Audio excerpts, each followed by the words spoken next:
Yeah, but you know, we've heard the economic argument now several times in the past few years about new and expensive therapies. This is worth X, Y, or Z, because if we do this, and if it does what we think it's going to do, it's going to spare you $1 billion of healthcare 10 years down the line. Is that I guess what you're saying is that's a fair argument. I think especially with these new immunotherapeutics, such as pembrolizumab again and ipilimumab, patients are now alive 5-10 years down the road without melanoma, whereas yes, the upfront cost was expensive, probably in the hundreds of thousands of dollars, but at least in ipilimumab's case, we have an experience of at least 20% of people are alive at 5 years. How are they contributing to society, for the rest of their life, with that pretty small upfront cost? Now, however, you got to realize 80% of those people didn't make it to 5 years, and they also paid the couple $100,000. But then I think the bar shifts even a little bit more, though. We don't have 5-year data on the PD-1 agents and pembrolizumab and nivolumab, and not trying to exclude the other agents that will also become FDA approved. But the bar is going to be shifted. What if 40% of people are alive at 5 years? Now, how are we going to adjust those quality associated life years? Isn't that always the story of medicine? Yes. It's always been described to me as an art as well as a science. And at some point, you've got to, as a clinician, use your best judgment. And that's hard to fit into a federal schema for these things that is just by the book. But I think incremental innovation is a really tried and true way of moving the science forward. I don't think that everything is a breakthrough. Well, which brings me to the obvious question. There's comparative effectiveness research, right? There's CER, and then there's innovation. Do these two concepts clash at the federal level or at the clinical level, and how do you reconcile them? No, I don't think so. I think that we look at the breakthrough designation, well, I won't say breakthrough designation by FDA terminology, but I'll say new and exciting, as in a new mechanism, as Richard was talking about, these checkpoint inhibitors or other breakthrough, experiments and breakthrough discoveries of mechanisms. Those are innovation in its purest sense, and those will move through clinical trials, get drug approval.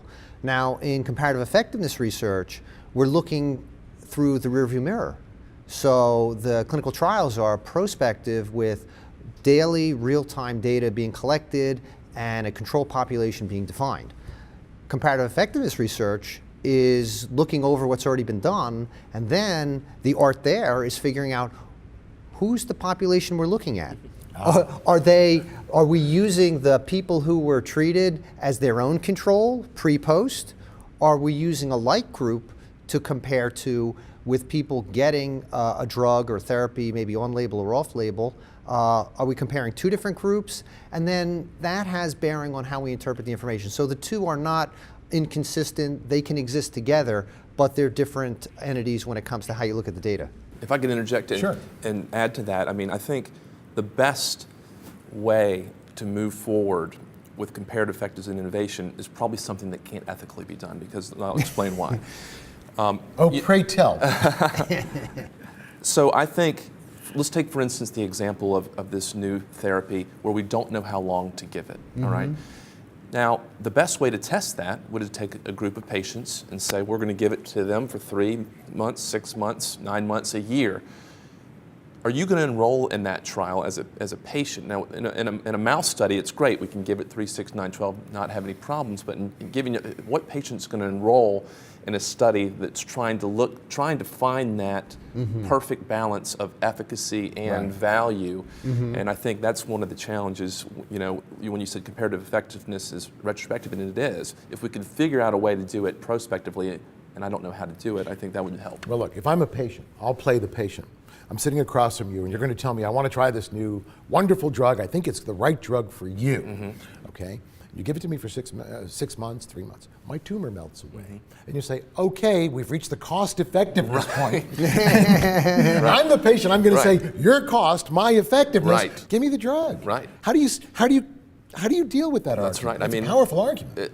I think it's impossible to ethically deal with it. I think you can realistically deal with it, perhaps having skin in the game again, and But I don't. But again, that becomes now more of an ethical decision of patients who can afford to take it longer versus those who cannot. Yeah, I mean, I think what you would hope to be able to do would be to collect the data on all patients and find out in a natural experiment methodology who just didn't take the drug and what happened to them. So then you're not. Which will be inherent biases, people coming Yes, off that, that's patients true, that yeah. are coming They'll off. be different, yeah. So it's hard to do in a controlled scientific way, the way that we're taught as clinical scientists, translational scientists to study things. It also places a burden on clinicians, right?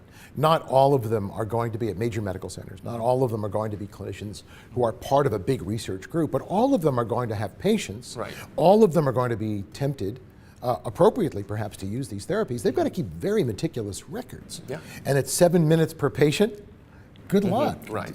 How do you do that? I agree. I mean, in the practice and outside of a clinical trial, you're probably going to do what you feel is the best thing for the patient and probably the easiest thing for you to do, which is continue the drug until there's probably no real reasons to stop, either medically or cost. And so this is the path of least resistance, which a lot of us are faced with in our clinics. So let's set up a straw man again. You can do comparative effectiveness research, and you do it well, and you get the data. Is that going to affect reimbursement? It may in the future. Oh, thanks for this really definite answer. Now, if we could take a plane over to Europe with the health technology assessment programs they have there, my answer would be a little more firm. But I think today in the US, we are not really willing to jump over to that. And I think that's actually more a societal issue than it is a clinical medical issue.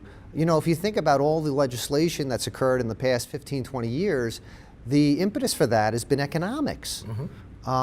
We thought that as of 2012, that by 2022, half of the federal budget would be spent on Medicare, Medicaid, and Social Security. Those projections have been redone because of lower inflation in the medical arena and some moderate upticks in the economy, but still, we're faced with some big economic pressures that have caused a lot of things to change. And I would say that those are going to be the drivers of possibly moving to a health technology assessment type of system in this country. I just don't know what it's going to look like. Right.